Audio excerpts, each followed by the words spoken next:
जय हिंद, वंदे मातरम। स्वागत है आप सभी का अध्ययन क्लासेस में। तो आज दीपावली है और आप सभी को दीपावली की हार्दिक शुभकामनाएं। आप सभी भाई बहन अपने जीवन में खूब तरक्की करें और लक्ष्मी जी की कृपा आप सभी पर बनी रहे, यही मेरी यहाँ पर लक्ष्मी जी से और भगवान से प्रार्थना है। तो दोस्तों, यहाँ पर आज मैं प्रैक्टिस सेट 6 ईवीएस का यहाँ पर डिस्कस करने वाला हूँ। जो भाई बहन यहाँ पर मेरे नए हैं उन लोगों को मैं बता दूं कि ये जो ईवीएस की प्रैक्टिस सीरीज चल रही है, इसमें मैं टोटल 15 प्रैक्टिस सेट आप लोगों के साथ डिस्कस करने वाला हूं। उसी सीरीज का आज ये 6 प्रैक्टिस सेट है। इससे पहले 5 प्रैक्टिस सेट ऑलरेडी मैंने डिस्कस कर लिए हैं। तो अगर आपने उन प्रैक्टिस सेट को नहीं देखा है तो उनका लिंक डिस्क्रिप्शन में है, आप वहां से देख सकते हैं। और अगर आप नए हैं चैनल पर तो इसको सब्सक्राइब करते हुए बेल आइकन प्रेस कर दीजिए। चलिए देख लेते हैं पहला क्वेश्चन यहाँ पर। तो पहला क्वेश्चन है कि पर्यावरण अध्ययन के शिक्षा शास्त्र के संदर्भ में सिवाय डैश के निम्नलिखित सभी वांछनीय अभ्यास हैं। तो यहाँ पर किसके अलावा यहाँ पर वांछनीय अभ्यास हो जाएगा? तो ए ऑप्शन है कि आलोचनात्मक चिंतन और समस्या समाधान के लिए क्षमता संवर्धन करने। ये बिल्कुल सही होगा, तो क्योंकि इसके सिवाय पूछा है तो ये गलत हो जाएगा यहाँ पर। बी ऑप्शन है कि बच्चों की अस्मिता का पोषण करने। बिल्कुल यहाँ पर पर्यावरण अध्ययन में किया जाता है बच्चों की अस्मिता का पोषण, तो ये भी करेक्ट है, इसलिए ये भी गलत हो जाएगा। सी ऑप्शन है कि वास्तविक अवलोकन के स्थान पर पाठ्य पुस्तक ज्ञान की श्रेष्ठता को यहाँ पर स्वीकार करना। केवल पाठ्य पुस्तक के ज्ञान के आधार पर यहाँ पर श्रेष्ठता स्वीकार करना, तो ये यहाँ पर निगेटिव, इसलिए सी ऑप्शन ही यहाँ पर करेक्ट हो जाएगा। डी ऑप्शन देख लेते हैं कि पाठ्य वस्तुओं और संदर्भों की बहुलता को बढ़ावा देने, तो ये भी होना चाहिए, तो यहाँ पर इसलिए ये भी गलत हो जाएगा। तो सी ऑप्शन आपको लॉक कर देना है। सेकंड नंबर क्वेश्चन है कि एक अध्यापक को कक्षा में पढ़ाते समय सबसे अधिक प्रसन्नता तब होती है जब, अगर एक कक्षा अध्यापक है, कक्षा में वो पढ़ा रहा है, तो उसको सबसे ज़्यादा प्रसन्नता यहाँ पर कब होती है? कि ए ऑप्शन है कि छात्र एक दूसरे से पूछ कर लिखते हैं, या फिर सभी छात्र शांत होकर ध्यानपूर्वक उसको सुनते हैं, या फिर ब्लैक बोर्ड पर लिखे हुए को अपनी उत्तर पुस्तिका में लिखते हैं, या फिर शिक्षण के समय प्रश्न पूछते रहते हैं। तो क्या हो जाएगा? डी ऑप्शन ही करेक्ट हो जाएगा, क्योंकि यहाँ पर शिक्षण के समय जब वो प्रश्न पूछते रहते हैं तो यहाँ पर टीचर को लगता है कि वो प्रभावी तरीके से यहाँ पर सीख पा रहे हैं, तभी यहाँ पर अध्यापक को सबसे ज़्यादा प्रसन्नता होती है, इसलिए डी ऑप्शन यहाँ पर करेक्ट हो जाएगा। 3 नंबर क्वेश्चन है कि पर्यावरण अध्ययन को समेकित रूप में पढ़ाने के लिए किस विधि को अपनाना चाहिए? तो यहाँ पर पर्यावरण को क्या करना चाहिए? इंटीग्रेटेड रूप में, जैसे कि वहाँ पर ईवीएस के साथ में मैथ भी अगर पढ़ा रहे हैं तो यहाँ पर कौन सी विधि आपको अपनानी चाहिए? भाषा और विज्ञान को समेकित करना, वास्तविक प्रक्रिया को संकल्पनाओं के साथ एक करना, या फिर जीव विज्ञान, रसायन विज्ञान और भौतिक विज्ञान में समानता ज्ञात करना, या फिर तथ्यों एवं सिद्धांतों में संबंध यहाँ पर स्थापित करना। तो क्या हो जाएगा? वास्तविक प्रक्रिया को संकल्पनाओं के साथ एक करना, क्योंकि जो वहाँ पर वास्तविक चीज़ें होंगी उनको आप एक करके, उनकी संकल्पनाओं को एक करके सारी चीज़ें यहाँ पर आपको पढ़ानी, इसलिए बी ऑप्शन आपको करेक्ट कर देना है। 4 नंबर क्वेश्चन है कि कक्षा में प्रजातांत्रिक वातावरण की प्रमुख भूमिका क्या होती है? तो विद्यार्थियों के बहुमुखी व्यक्तित्व का विकास यहाँ पर होता है, या फिर विद्यार्थियों में अपेक्षित अभिवृत्तियों का विकास होता है, या फिर ए व बी दोनों हो जाएगा, या फिर उपयुक्त में से यहाँ पर कोई नहीं होगा। तो ए व बी दोनों हो जाएगा, क्योंकि विद्यार्थियों में बहुमुखी व्यक्तित्व का विकास करना भी होता है यहाँ पर, और विद्यार्थियों में अपेक्षित अभिवृत्तियों का भी विकास हो जाता है, इसलिए ए और बी दोनों करेक्ट है। तो यहाँ पर सी ऑप्शन आपको करेक्ट कर देना है। अब है 5 नंबर क्वेश्चन कि महेश कक्षा 4 के एक शिक्षक हैं। वह वृक्ष संरक्षण की अवधारणा पर विद्यार्थियों को संवेदनशील बनाने के लिए योजना बनाते हैं। निम्नलिखित में से कौन सी एक गतिविधि इस उद्देश्य के लिए यहाँ पर सर्वाधिक उपयुक्त है? यहाँ पर तो क्या हो जाएगा? फर्स्ट है ऑप्शन कि वाद विवाद प्रतियोगिता का आयोजन करना।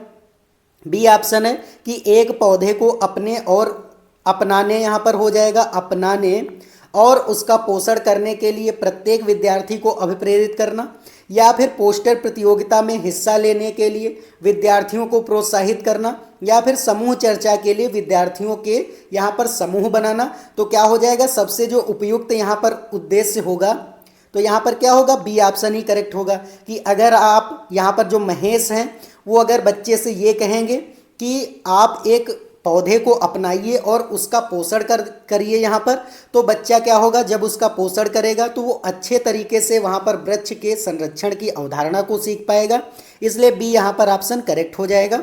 6 नंबर क्वेश्चन है कि नीचे पौधों के बारे में बच्चों के कुछ सहजानुभूत विचार दिए गए हैं, इनमें से कौन सा विचार वैज्ञानिक दृष्टि से यहाँ पर ठीक है। तो यहाँ पर कुछ बच्चे अपना यहाँ पर विचार बताते हैं और वैज्ञानिक दृष्टि से कौन सा विचार यहाँ पर सही है। तो कुछ सब्जियाँ फल होती हैं, बीज किसी पौधे का हिस्सा नहीं होते हैं, गाजर और बंद गोभी पौधे नहीं हैं, या फिर घास एक पौधा नहीं है। तो यहाँ पर वैज्ञानिक दृष्टि से क्या हो जाएगा कि जो कुछ सब्जियां होती हैं वो फल भी होती हैं, इसलिए ए ऑप्शन यहाँ पर करेक्ट हो जाएगा। 7 नंबर क्वेश्चन है कि पर्यावरण अध्ययन की प्रकृति निम्नलिखित का समर्थन यहाँ पर नहीं करती है। तो किसका यहाँ पर समर्थन नहीं करती है पर्यावरण अध्ययन की प्रकृति? तो ए ऑप्शन है कि बच्चे कम गलतियां करें, बच्चों को करके सीखने का अवसर मिले, बच्चे बहुत से प्रश्न पूछे, या फिर बच्चों की खोज करने के लिए पर्याप्त यहाँ पर स्थान मिल सके।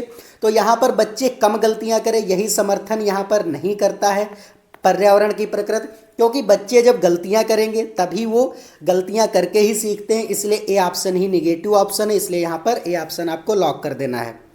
8 नंबर क्वेश्चन है कि विज्ञान प्राकृतिक विषय का व्यवस्थित ज्ञान एवं धारणाओं के मध्य संबंधों का तार्किक अध्ययन है, जिनमें से या एक विषय व्यक्त होते हैं। विज्ञान की उपयुक्त परिभाषा यहाँ पर किसने दी है?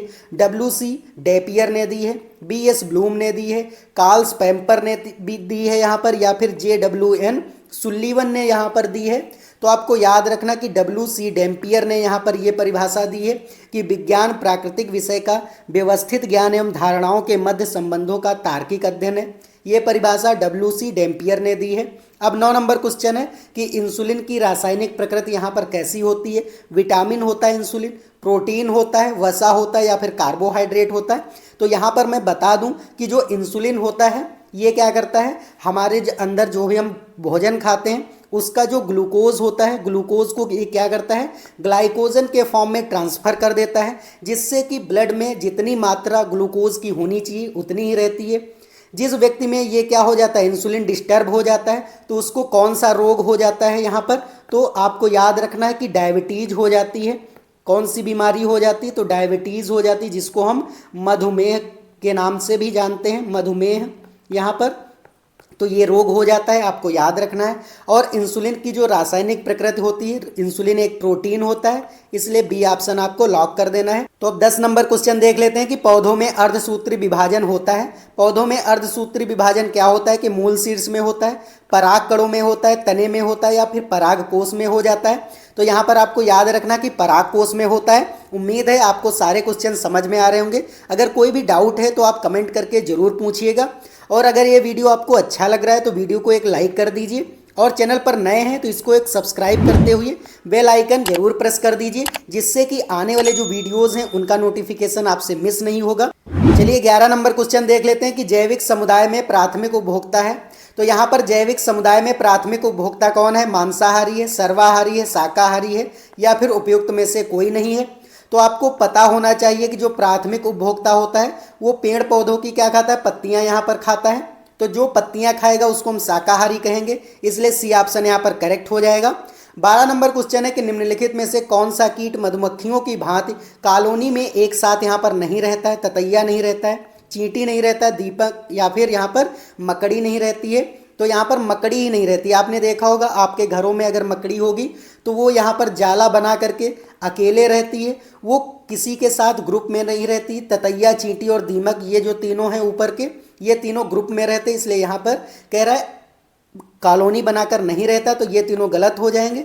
यहाँ पर डी ऑप्शन आपको लॉक कर देना है। 13 नंबर क्वेश्चन है कि हमारे पर्यावरण के महत्वपूर्ण घटक वृक्ष को अधिकतम हानि कैसे पहुंचाते हैं यहाँ पर, या फिर कैसे पहुंचती है यहाँ पर अधिकतम हानि? तो इसकी अधिकांश पत्तियों को नष्ट कर देने से, सभी पत्तियों को नष्ट कर देने से, उसकी आधी शाखाओं को नष्ट कर देने से, या फिर इसकी छाल को यहाँ पर क्षतिग्रस्त कर देने से। तो यहाँ पर इसकी सभी पत्तियों को नष्ट कर देने से सबसे ज़्यादा हानि होती है, क्योंकि अगर वृक्ष में क्या होगा, वहाँ पर पत्तियाँ ही नहीं रह जाएंगी। अगर एक भी पत्तियाँ नहीं होगी तो वो भोजन कैसे बनाएगा पौधा? तो इसलिए क्या हो जाता है, यहाँ पर सबसे ज़्यादा हानि कब पहुँचेगी कि जब पौधे में क्या हो जाएगा, यहाँ पर एक भी पत्ती नहीं रहेगी। तो बी ऑप्शन आपको लॉक कर देना है। अब 14 नंबर क्वेश्चन है कि जैव उपचारण से तात्पर्य है। उपचारण का मतलब होता है बायो रेमेडिएशन, मतलब कि रेमेडी का क्या मतलब यहाँ पर हो जाएगा कि जीवों द्वारा पर्यावरण से विषैले पदार्थ निष्कासित करना, या फिर रोगाणु व पीड़कों पर जैविक नियंत्रण करना, शरीर में अंगों का प्रत्यारोपण करना, या फिर सूक्ष्म जीवों की सहायता से रोगों का यहाँ पर निदान करना। तो यहाँ पर जो 14 नंबर क्वेश्चन है यहाँ पर क्या हो जाएगा, ए ऑप्शन ही करेक्ट होगा, क्योंकि जीवों द्वारा पर्यावरण से विषैले पदार्थों का निष्कासन करना ही जैव उपचारण कहलाता है। तो यहाँ पर ए ऑप्शन करेक्ट हो जाएगा। अब 15 नंबर क्वेश्चन है कि सामाजिक वानिकी का उद्देश्य क्या होगा। तो सामाजिक वानिकी का क्या उद्देश्य होता है कि पर्यावरणीय, सामाजिक व ग्रामीण विकास में मदद के उद्देश्य से वनों का प्रबंध, या फिर ग्रामीण क्षेत्रों में चकबंदी, वन्य प्राणियों का संरक्षण, या फिर चरागाहों का यहाँ पर विकास हो जाएगा। तो यहाँ पर पर्यावरणीय, सामाजिक व ग्रामीण विकास में मदद के उद्देश्य से वनों का प्रबंध, तो इसलिए ए ऑप्शन आपको लॉक कर देना है। 16 नंबर क्वेश्चन है कि जल संग्रहण के संबंध में वहाँ की क्षेत्रीय भाषा अनुसार कौन सा योग में यहाँ पर सुमेलित नहीं है। तो यहाँ पर कौन सी भाषा, मतलब कि यहाँ पर जैसे जल संग्रहण को किस राज्य में किस नाम से यहाँ पर कहा जाता है, तो कौन सा यहाँ पर सुमेलित नहीं है वही आपको बताना है। तो राजस्थान में जल संग्रहण को खादिन कहते हैं, बिल्कुल सही है। बिहार में आहार कहते हैं, बिल्कुल सही है। तमिलनाडु में एरिस बोला जाता है, ये भी सही। तो इसलिए कर्नाटक में कांदी नहीं बोला जाता है, तो यही सुमेलित नहीं, इसलिए सी ऑप्शन आपको लॉक कर देना है। 17 नंबर क्वेश्चन है कि सागरीय खरपतवार महत्वपूर्ण स्रोत हैं किसके। यहाँ पर जो सागरीय खरपतवार होते हैं वो किसके यहाँ पर महत्वपूर्ण स्रोत हैं, क्लोरीन के हैं, ब्रोमीन के हैं, आयोडीन के हैं, या फिर लोहा के हैं यहाँ पर। तो आयोडीन के हैं, क्योंकि जो समुद्री जो सागरी यहाँ पर खरपतवार होती है, जैसे कि समुद्री जो शैवाल होती है उससे सबसे ज़्यादा जो है आयोडीन निकाला जाता है, इसलिए यहाँ पर आयोडीन के हो जाएंगे सबसे महत्वपूर्ण स्रोत, इसलिए सी ऑप्शन आपको लॉक कर देना है। 18 नंबर क्वेश्चन है कि निम्नलिखित में से कौन सा ग्लोबल वार्मिंग का परिणाम नहीं यहाँ पर है। समुद्र तल का ऊपर उठना, कृषि पैदावार में विश्वव्यापी बढ़ोतरी, स्वास्थ्य पर बुरा प्रभाव, या फिर आंधी तूफान का बार बार और तीव्रता से यहाँ पर आना। तो क्या हो जाएगा, कृषि पैदावार में विश्वव्यापी जो बढ़ोतरी होती है, यहाँ पर ग्लोबल वार्मिंग से इसका कोई भी संबंध नहीं है, इसलिए यहाँ पर बी ऑप्शन आपको करेक्ट कर देना है। 19 नंबर क्वेश्चन है कि पर्यावरण के संबंध में कौन सा कथन यहाँ पर सत्य नहीं है, आपको नहीं बताना कौन सा सत्य नहीं है।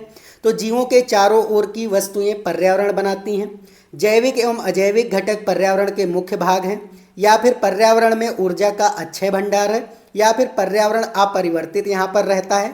तो पर्यावरण जो है ये अपरिवर्तित रहता है, यही यहाँ पर असत्य है, क्योंकि पर्यावरण में हमेशा परिवर्तन होते रहते हैं। तो यहाँ पर क्या हो जाएगा, डी ऑप्शन आपको लॉक कर देना है। 20 नंबर क्वेश्चन है कि गमले में रखी गई घरों में साज सज्जा की सामग्री कृत्रिम परतंत्र को कहते हैं।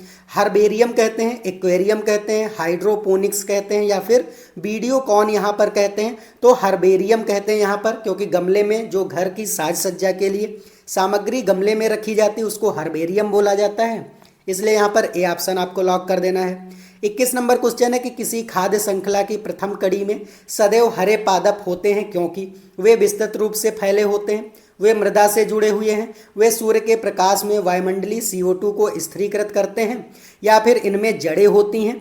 तो ये सूर्य के प्रकाश से वायुमंडलीय CO2 को यहाँ पर स्थिरीकृत करते हैं, इसीलिए यहाँ पर जो प्रथम कड़ी आ जाते हैं वो पादप यहाँ पर आ जाते हैं, इसलिए सी ऑप्शन आपको लॉक कर देना है।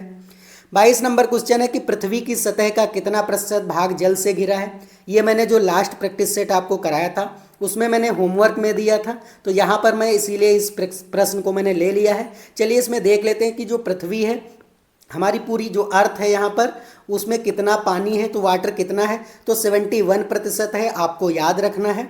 अब देख लेते हैं 23 नंबर क्वेश्चन कि चिपको आंदोलन की जनक गौरा देवी द्वारा चिपको आंदोलन किस गांव से यहाँ पर प्रारंभ किया गया था।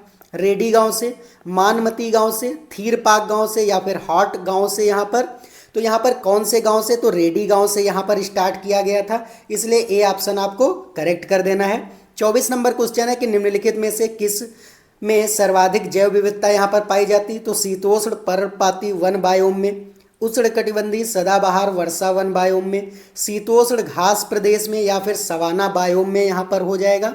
तो जो उष्णकटिबंधीय यहाँ पर सदाबहार वर्षावन होते हैं वहीं पे सबसे ज़्यादा जैव विविधता पाई जाती है, क्योंकि वहाँ पर क्या है, फेवरेबल कंडीशंस इनको मिल जाती हैं, तभी जैव विविधता वहाँ पर सबसे ज़्यादा पाई जाती है। अलग अलग प्रकार के यहाँ पर पौधे होते हैं, उसी को हम क्या कहते हैं, जैव विविधता कहते हैं। तो यहाँ पर क्या हो जाएगा, बी ऑप्शन करेक्ट हो जाएगा।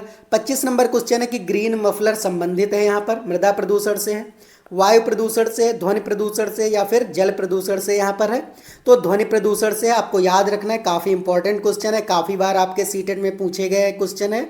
तो यहाँ पर ध्वनि प्रदूषण में क्या होता है, ग्रीन मफलर। यहाँ पर बच्चे कंफ्यूज हो जाते हैं कि ग्रीन मफलर मतलब कि घास से होगा, वहाँ पर मृदा इसलिए वो लगा देते हैं। तो यहाँ पर मृदा प्रदूषण नहीं होगा, ध्वनि प्रदूषण होगा, क्योंकि जो यहाँ पर हमारी सड़कें होती हैं इसके पास में क्या होता है, पेड़ लगाए जाते हैं, जिससे कि यहाँ पर जो भी ध्वनि प्रदूषण होता है वो यहाँ पर ग्रीन मफलर मतलब कि पेड़ पौधे रोक लेते हैं, इसी को यहाँ पर ग्रीन मफलर कहा जाता है। तो सी ऑप्शन आपको लॉक कर देना है। 26 नंबर क्वेश्चन है कि निम्न में से किस स्थलाकृति निर्माण हिमानी द्वारा यहाँ पर हुआ है, लेपीज का, यू आकार की घाटी का, वी आकार की घाटी का या फिर जलप्रपात का यहाँ पर हुआ। तो यू आकार की जो घाटी है इसका जो है स्थलाकृत जो है ये हिमानी द्वारा हुआ, इसलिए बी ऑप्शन आपको करेक्ट कर देना है। 27 नंबर क्वेश्चन, निम्नलिखित में से मच्छरों द्वारा फैलने वाले रोगों का समुच्चय यहाँ पर कौन सा है। तो यहाँ पर मच्छरों के द्वारा कौन से रोग फैलते हैं, मियादी बुखार, हैजा, चिकनगुनिया, मलेरिया, HIV एड्स और डेंगू। HIV एड्स यहाँ पर हो जाएगा, हैजा है और डेंगू, या फिर डेंगू, मलेरिया और चिकनगुनिया यहाँ पर हो जाएगा। तो डेंगू, मलेरिया और चिकनगुनिया ये मच्छरों से फैलते हैं, यही ग्रुप है, तो इसलिए डी ऑप्शन आपको करेक्ट कर देना है। 28 नंबर क्वेश्चन, जो नेपेंथिस पौधा होता है वो क्या होता है कि इसका जो नेपेंथिस पौधा है का मुँह छोटी छोटी कांटियों से ढका होता है, या फिर भारत में यह नहीं पाया जाता है, या फिर मेढकों, कीड़ों मकोड़ों और चूहे को चालाकी से फंसा कर खा जाता है, या फिर कीड़ों मकोड़ों को आकर्षित करने के लिए उच्च ध्वनियाँ यहाँ पर निकालता है। तो जो नेफंथिस पौधा होता है ये मेढक हो गए, कीड़े हो गए उनके, और चूहे जो होते हैं इनको चालाकी से फंसा करके खा जाता है, इसलिए सी ऑप्शन यहाँ पर करेक्ट हो जाएगा। अब 29 नंबर क्वेश्चन देख लेते हैं। तो 29 नंबर यहाँ पर क्वेश्चन है कि नीचे दिए गए खाद्य पदार्थों के किस समूह में लौह तत्व यहाँ पर प्रचुर मात्रा में है। आपको यहाँ पर बताना है कि किस ऑप्शन में आयरन जो है वो सबसे ज़्यादा है। यहाँ पर आंवला में होता है, पालक और गुड़ में यहाँ पर सबसे ज़्यादा होता है, या फिर आंवला पालक आलू में होता है, आंवला आलू और टमाटर में होता है, या फिर बंद गोभी भिंडी और गुड़ में होता है। तो आपको पता होना चाहिए कि आंवला यहाँ पर, पालक और गुड़ में सबसे ज़्यादा यहाँ पर आयरन पाया जाता है।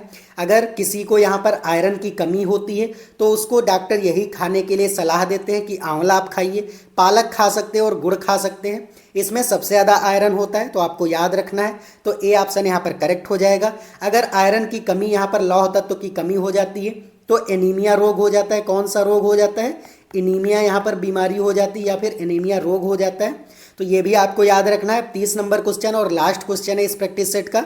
अगर आपको ये वीडियो अच्छा लगा है तो वीडियो को लाइक कर दीजिए, और चैनल पर नए हैं तो इसको सब्सक्राइब कर दीजिए और साथ में बेल आइकन भी प्रेस कर दीजिए, जिससे कि आने वाले वीडियोस का नोटिफिकेशन आपसे मिस नहीं होगा।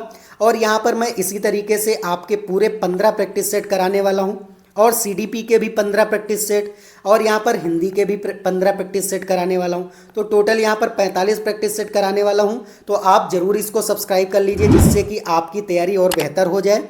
चलिए देख लेते हैं 30 नंबर क्वेश्चन की बगुला भैंस पर बैठता है क्योंकि। तो बगुला भैंस पर क्यों बैठता है? बगुला तथा भैंस में सहजीवी का संबंध होता है, बगुला मनोरंजन के लिए भैंस पर बैठता है, या फिर भैंस बगुले को एक स्थान से दूसरे स्थान तक आने जाने में मदद करती है, या फिर बगुला भैंस को यहाँ पर डराना चाहता है। तो यहाँ पर बगुला जो है भैंस पर बैठता है क्योंकि बगुला तथा भैंस में सहजीवी का संबंध होता है। बगुला इसलिए भैंस पे बैठता है क्योंकि भैंस के वो वहाँ पर कीड़े मकोड़े खा सकता है, और वहाँ पर भैंस को भी यहाँ पर आराम मिलता है कीड़ों से, इसलिए यहाँ पर सहजीवी का संबंध हो जाता है क्योंकि दोनों को यहाँ पर प्रॉफिट हो रहा है। तो ए ऑप्शन आपको लॉक कर देना है। तो आज के लिए ये 30 क्वेश्चंस थे। अगर आपको कोई भी डाउट है इन क्वेश्चंस में तो आप कमेंट करके ज़रूर पूछिएगा, मैं वहाँ पर आपको 100% आंसर करने की कोशिश करूँगा। तो चलिए मिलते हैं नेक्स्ट वीडियो में, तब तक के लिए जय हिंद जय भारत।